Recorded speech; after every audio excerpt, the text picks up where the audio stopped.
It's an interesting thing. അപ്പോൾ ഒരു vector space വിന്ന് ഡബ്ല്യൂയിലേക്കുള്ള ഒരു ലീനിയർ ട്രാൻസ്ഫോർമേഷൻ നമ്മളോട് പറയണമെങ്കിൽ നമ്മുടെ എല്ലാ പോയിൻറ്റ്സിൻ്റെ ഔട്ട്പുട്ടും പറയണ്ട.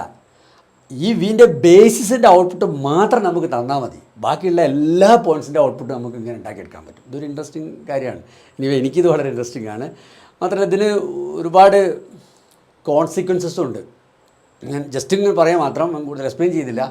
ഇപ്പം നമ്മൾ സ്കൂളിലൊക്കെ പഠിക്കുന്ന സമയത്ത് ഞാനത് എക്സ്പ്ലെയിൻ ചെയ്യില്ല കേട്ടോ, ഞാൻ ജസ്റ്റ് പറയാണ്. വേണമെങ്കിൽ ഇങ്ങോട്ട് പിന്നീട് ഗ്രാമവാസിൻ്റെ വാട്സപ്പ് ഗ്രൂപ്പിലൊക്കെ വേണമെങ്കിൽ ചർച്ച ചെയ്യാം.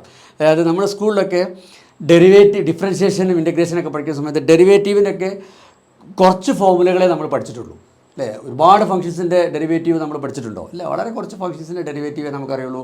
വളരെ കുറച്ച് ഫംഗ്ഷൻസിൻ്റെ ഇൻ്റഗ്രേഷൻ ഇൻ്റഗ്രൽ നമുക്ക് അറിയുള്ളൂ.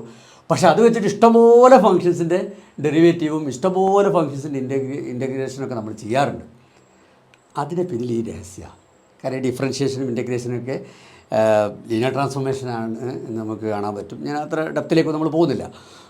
അപ്പോൾ ലീനിയർ ട്രാൻസ്ഫോർമേഷൻ ആയതുകൊണ്ട് തന്നെ നമുക്ക് എല്ലാവരുടെയും ഔട്ട്പുട്ട് അറിയണമെന്നില്ല.